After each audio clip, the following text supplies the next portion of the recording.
Bom dia, meus queridos.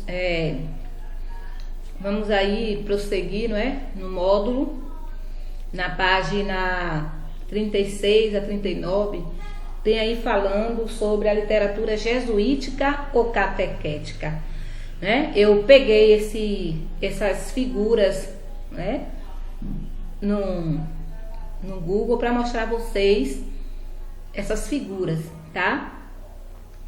Falando sobre essa literatura. Aí logo de início tem duas imagens, quando foi feita a missa, e do outro lado aqui, né, do nosso lado esquerdo, tem esse prédio medieval, né, daquela época. Então essa literatura de catequese, ela também pode ser chamada de literatura dos jesuítas ou jesuítica. Então ela representou uma categoria de textos elaboradas durante o movimento literário quientista na época. Então essa categoria literária de caráter religioso, ela foi considerada assim uma das principais e uma das primeiras manifestações literárias no Brasil, que foi explorada sobretudo pelos jesuítas. Então na parte do módulo de vocês, certo? O módulo, no caso, deixa eu dar uma olhadinha aqui, o módulo 3, né? Nós estamos terminando já, fechando aí, não é? Esse assunto aí, que foi um assunto extenso, porque é muito assunto, né? Fala sobre essa literatura. Então tá na página 36 do módulo. Vocês, quando começarem a ouvir esse vídeo, estejam com o módulo em mãos, né? Esse módulo 3. Então fala aí sobre essa literatura que foi produzida pelos jesuítas no Brasil. Então, e o padre José de Anchieta, ele foi o maior produtor de textos religiosos e literários da época, merecendo também, por parte de alguns estudiosos, a responsabilidade de ter iniciado formalmente a literatura brasileira e contribuído consideravelmente para a história da nossa cultura. Então esse fragmento aí, lido aí, foi, no caso que eu li, do livro de vocês, né, que eu espero que estejam com o livro em mãos. Então aí, olha, está mostrando os jesuítas, né, a missão que era de catequizar os índios, a criação dos primeiros colégios.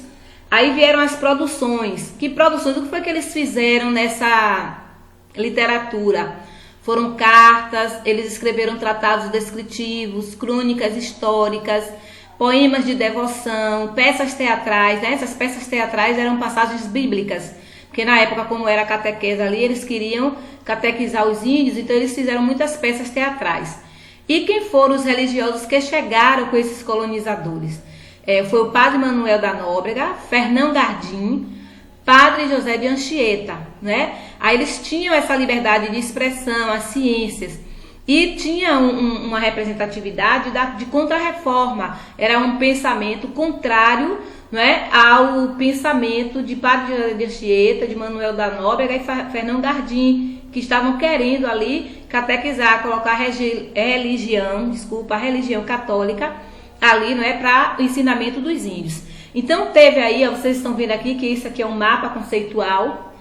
Então aí para separar, né, jesuítas, missão, produção, né, o que foi que fizeram e o que não fizeram nessa época do quientismo. Então eles eram assim membros religiosos da Companhia de Jesus, esses três que eu falei com vocês: padre Manuel da Nóbrega, Fernão Gardim e padre José de Anchieta. Então eles eram enviados durante o período colonial com esse intuito de catequizar os índios, principalmente isso, né, de catequizar. Então qual era a ideia central? Então eles eram obter mais fiéis para a Igreja Católica, uma vez que na Europa vinha sofrendo cada vez mais com a reforma protestante. É isso que eu falei com vocês aí, a contra-reforma. Então era pensamento contrário, né, ao catolicismo. Então na época a Europa estava sofrendo, né, contra essa reforma aí, a protestante. Foi no ano de 1517. Agora, embora se aproximasse da literatura de informação, que representavam aí textos sobre as características das novas terras descobertas pelos portugueses, a literatura de catequese foi escrita principalmente pelos jesuítas, né? Eles escreveram, né, por eles mesmos, por serem padres, né? Eles escreveram aí essa literatura de catequese. Aí vocês perguntam, eles foram encarregados de quê, Pro? Eles tinham o objetivo aí, né, no caso aí, de se aproximar mais da literatura de informação, como o nome está dizendo, informar, porque eles representavam assim, textos sobre as características das novas terras descobertas pelos portugueses, e a literatura de catequese ela foi exclusivamente escrita pelos jesuítas. Então eles eram encarregados, né, de apresentar os índios, em que os portugueses consideravam como certo, né, coloca assim como aspas, o certo, sobretudo sobre aspectos de religião cristã. Então essa produção literária, ela tinha o objetivo de informar aos nobres portugueses e ao rei, na época Dom Manuel, sobre a nova terra. Então isso incluía não somente as descrições do local, mas dos sujeitos como aparência, estrutura social, rituais e etc.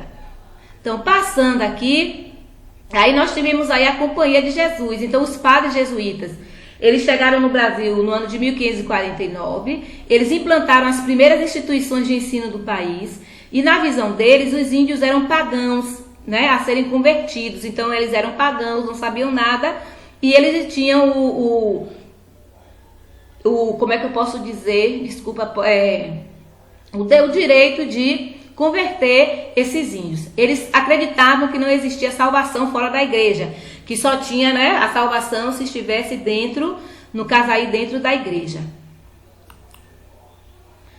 Aí teve também a defesa dos ideais jesuíticos. Quais eram as defesas que esses jesuítas faziam? Então era a denúncia contínua dos massacres cometidos contra os nativos, a resistência contra a escravidão indígena pelos colonos, a luta para organizar os índios em aldeamentos e missões, né, sociedade comunista cristã primitiva, a transmissão da fé católica aos indígenas garante a estes um lugar no mundo e depois dele. Então, para eles, né, só tinha salvação quem entrasse no reino, né, ali no catolicismo. Então, os jesuítas faziam de tudo para que, né, fosse catequizado esses índios. E assim, esse assunto que eu estou falando com vocês está na página 36, certo? Já falei logo no início, 36 a 39. Então, vocês estejam com o módulo na mão para ir seguindo, tá? Porque aí depois que vocês ouvirem esse vídeo, vocês vão fazer a atividade onde tem ponto de referência no módulo 3, páginas 40, 41 e 42, certo? A 42 só tem, acho que umas 2 questões, porque aí já inicia as questões do Enem. Mas aí vocês vão fazer as questões que está referido aí ao ponto de referência. Vou repetir as páginas 40, 41 e 42. E de 36 a 39 vocês vão fazer um estudo dirigido junto comigo aqui, né, fazendo aí essa leitura desse módulo. Aí ao lado, na página 37, nós temos aí uma obra de Cândido Portinari, o padre Anchieta, em 1953. Então ele mostra, e foi uma grande personalidade da época, foi esse padre Anchieta. Então a maior diferenciação da produção escrita de Anchieta em relação aos textos informativos produzidos na mesma época está no fato de que ela expõe grande conhecimento da língua e dos costumes locais, reveladores do maior contato do autor com a realidade brasileira, ao contrário dos cronistas de modo geral. Então a poesia, apesar de ter objetivo explícito de catequese, guarda relativo valor estético, então maior que o das crônicas dos viajantes. Os sermões de Anchieta evidenciam que ele foi o iniciador da parenética jesuítica no Brasil, também desenvolvida por Padre Vieira um pouco mais tarde no Barroco, que nós vamos estudar na 3ª unidade. Então aí tem na página 37 as características gerais da literatura de informação e da literatura jesuítica ou catequética. Vocês vão ver aí essas características. Qual a crítica aos jesuítas? A implacável destruição de valores culturais dos indígenas, né? No caso, a poligamia, a antropofagia e a nudez. Eram, no caso, a gente diz o quê? Como a gente diz, é o pecado. Né? Poligamia porque o índio ele tinha mais de 2, 3 mulheres. Né? A nudez que eles ficavam nu. Antropofagia porque comiam carne crua. Então isso aí era crítica aos jesuítas, porque os jesuítas não eram, né, de acordo a essas condições aí dos índios. A contestação das crenças mentirosas e demoníacas, né, que eles acreditavam, Deus do trovão, do relâmpago, os índios acreditavam, mas os jesuítas não, porque eram católicos. A substituição da vida nômade pela vida de aldeamentos, presas fáceis, por exemplo. Eles não queriam, no caso aí, a vida de nômade, não é de ficar de um lugar, por exemplo, ficar em um lugar, ficar em outro. Os jesuítas não acataram a isso. A adoção de uma religiosidade que não pode compreender, né, porque os instintos de defesa, então tudo isso aí eram críticas a esses jesuítas, né, que estavam aí relacionados ao catolicismo. A produção jesuítica, não é? O que é que produziam nessa época aí do quientismo? A poesia didática, eles davam exemplos moralizantes aos indígenas.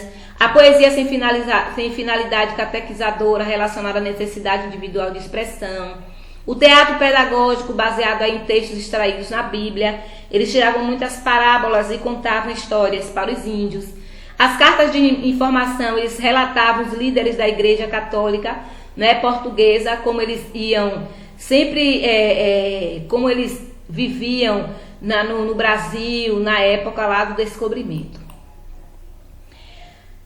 Enquanto ao teatro, eles utilizavam os autos, vocês vão ver esses autos no módulo de vocês vão ler aí esse auto, tem o primeiro auto e o segundo ato, no caso, primeiro ato e segundo ato.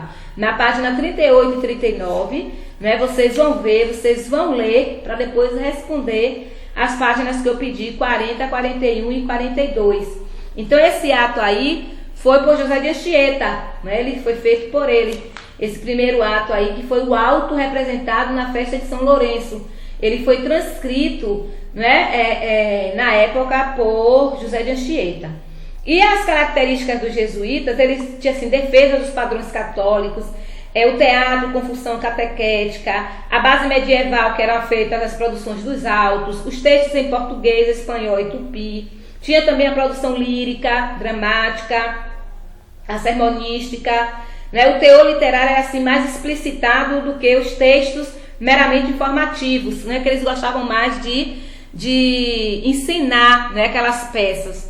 Então o teatro era assim, o bem e o mal. O bem era defendido por santos e anjos que expressam o cristianismo. Já o mal era aqueles deuses e pajés, né, dos nativos, demoníacos, né, da época. Eles representavam assim, bem era o Deus defendido por santos e o mal, o demônio, os deuses, os pajés, né, que eram crenças lá dos índios. O alto, aí o que é o alto? É uma breve peça de conteúdo religioso ou profano. Geralmente ele vem em versos originados na Idade Média. Quais as características do alto? Ele tinha um conteúdo simbólico, os atores eles representaram entidades abstratas de caráter religioso ou moral. Então era o pecado, a avareza, a bondade, a hipocrisia, eram características aí dessa peça, não é, que era uma breve peça. Aí nós tivemos aí a comparação, né, que eu já disse a vocês aí agora só para mostrar. A literatura informativa, ela é europeia, ultramarina, reflete o Brasil visto de fora. Porque quando eles chegaram, eles eram, né, ia falando tudo, escrevendo tudo na carta para o rei, como estava sendo vista essa terra.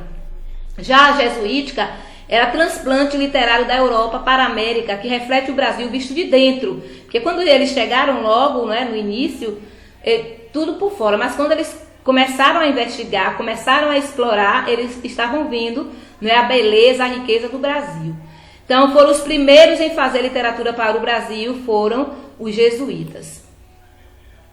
A literatura brasileira, aí nas suas origens, caracteriza-se por uma fase, concorrência linguística. Né? É mais importante assim observar a estrutura das obras do que a língua, o idioma. Então eles estavam mais focados na estrutura das obras, como seria feita aquela obra, né? Como iria começar, como iria acabar, do que, né, a língua, o idioma dos índios. Aí veio a obra anchietana, no caso aí José de Anchieta, né, foi um dos maiores. Aí veio a diversidade de línguas. Como eu disse a vocês, ele gostava de escrever esses autos, esses textos em português, em espanhol e em tupi.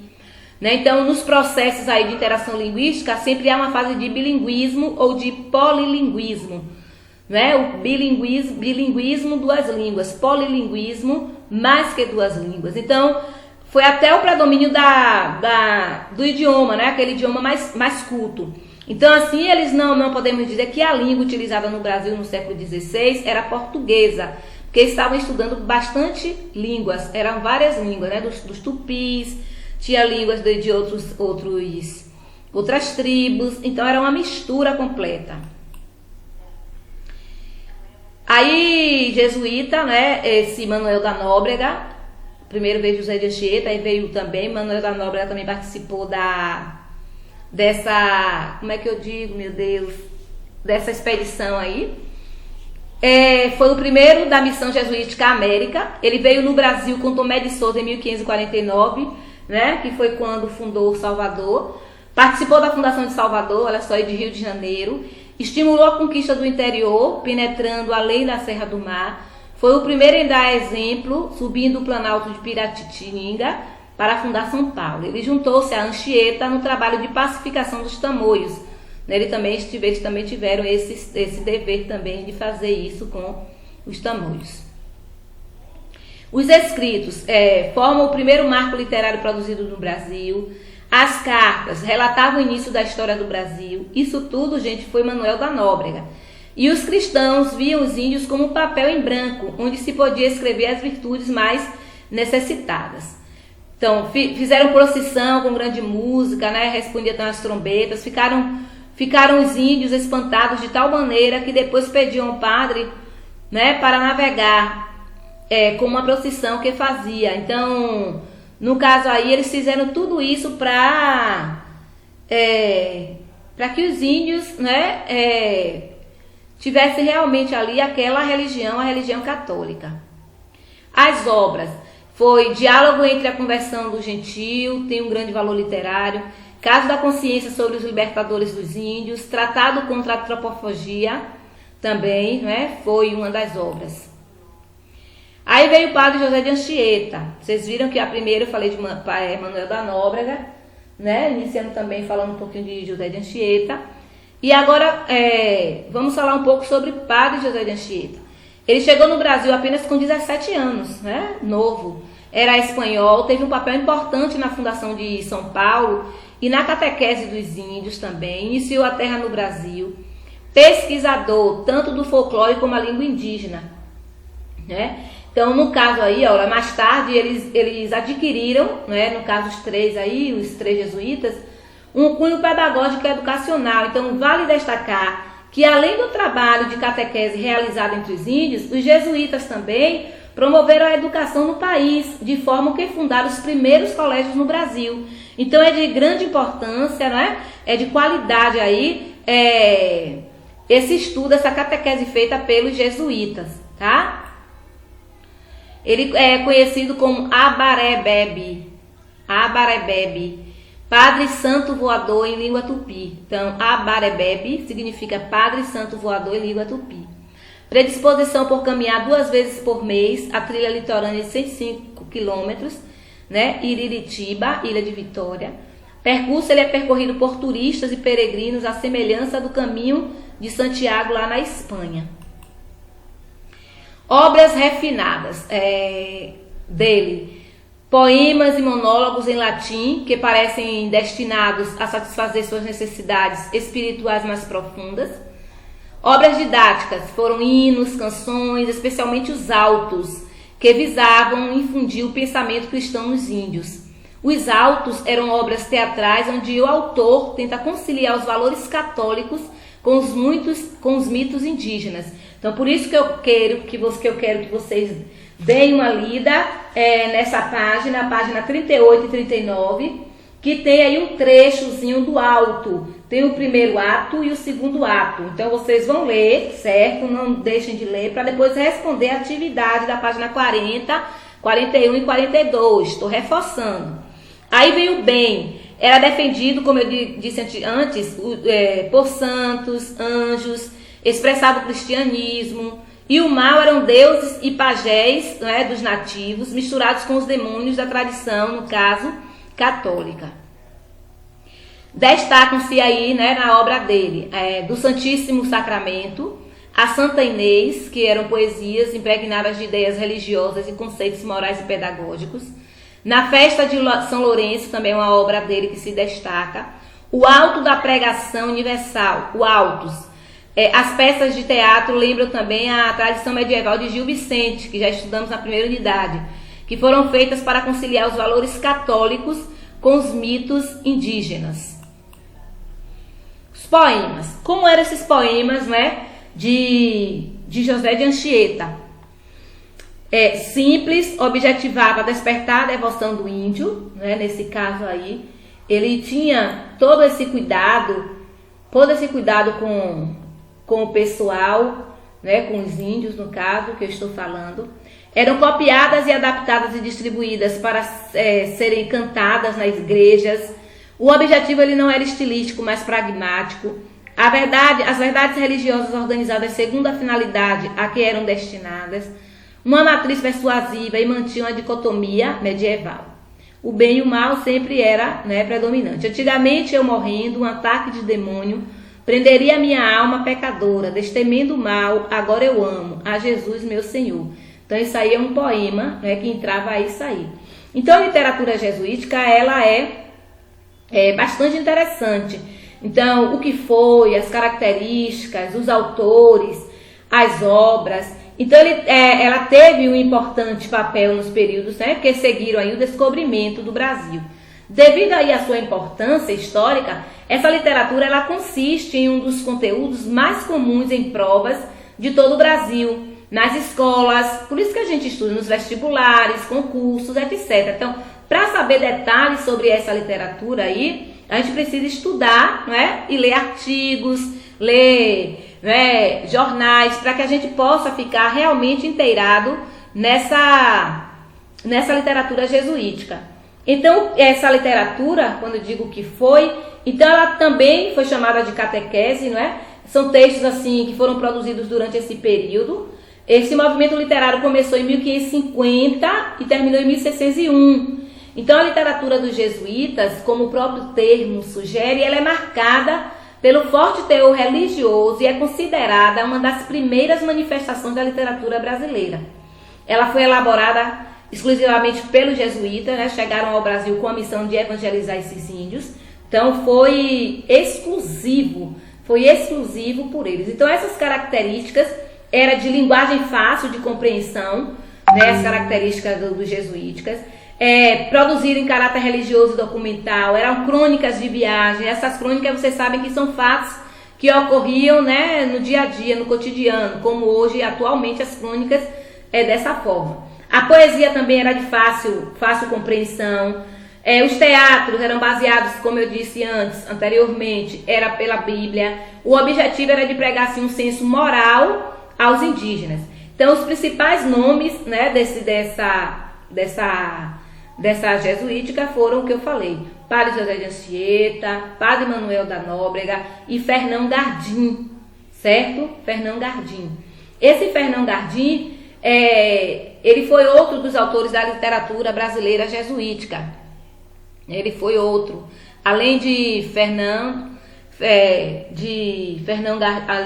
Gardim, nós tivemos Manuel da Nóbrega e José de Anchieta. Então aí é um mapa conceitual que eu, né, peguei para vocês verem a imagem de Deus, Jesus e a Virgem, que leva a libertação da alma. O mal representa ali a figura do demônio e os maus espíritos, que escraviza, no caso, a alma. O universo semântico, ele era negativo, né? A rejeição aí dos costumes tradicionais. Veio os habitantes aí antigos, maus costumes, como atingir esse objetivo, mobilizando a emotividade do índio. E aí isso aí é um poemazinho: vivendo na serra, não sei muita coisa, danço aqui a moda dos meus. E os autos? Os autos, o tratamento era em 3 níveis. Primeiro, há os que são inaceitáveis: a antropofagia, brigas, obediência ao pajé. O segundo, há os que são pacificamente aceitos, que é a função fática, a língua, a dança, os ornatos. Então, eles separavam, né? Tinham umas coisas que eles não aceitavam e outras coisas que eles aceitavam por conta da religião, o catolicismo. Há os que são condenados, adquirem um outro sentido no novo contexto. A renomação também, o ato de rachar, né, a cabeça, é um ritual também antropofágico, também no caso dos índios. Aí tem esses maus hábitos, então eles estão aí comendo carne crua, no caso, né? Essa carne crua era o lado do antropofagia, né? E como eu falei, vocês falei um pouquinho sobre Manuel da Nóbrega e José de Anchieta, eu vou dar só um resuminho aqui de Fernão Gardim. Então foi um dos outros autores, né, de maior destaque também. Ele nasceu em 1549 e faleceu em 1625. Foi assim, um jesuíta português e membro da Companhia de Jesus. Ele foi enviado ao Brasil no ano de 1583 com o objetivo principal, mesma coisa, de evangelizar os índios. As principais obras do autor de Fernão Gardim foram Narrativa Epistolar de uma Virgem, de uma Viagem em Missão Jesuítica, do Clima da Terra do Brasil e do Princípio e Origem dos Índios. Né? Então tivemos vários textos, como eu falei com vocês. E vocês aí vão ver no livro, no módulo, né, módulo 3, certo? Nessas páginas aí que eu estou explicando a vocês. Página 36, 37, 38 e 39. E as atividades serão feitas aí a página 40, 41 e 42, depois que vocês lerem essa página que eu falei anteriormente, certo? As obras publicadas em vida, nós tivemos Digestis, Mendim de Sá, né, que os feitos de Mendim de Sá, impressa em Coimbra, em 1563. A arte de gramática da língua mais usada na costa do Brasil, né, impressa em Coimbra, 1595. E a primeira gramática com os fundamentos da língua tupi, foram 7 exemplares. Então, como eu disse a vocês aqui, foi de grande utilidade, grande importância aí, né, a catequese feita pelos jesuítas, no caso aí, feito pelos jesuítas, que vieram também, né, abrir as portas depois para as escolas no Brasil, tá? Espero que vocês façam atividade, leiam realmente as páginas, assistam o vídeo, tá? E um grande abraço para vocês e até amanhã na nossa aula de gramática.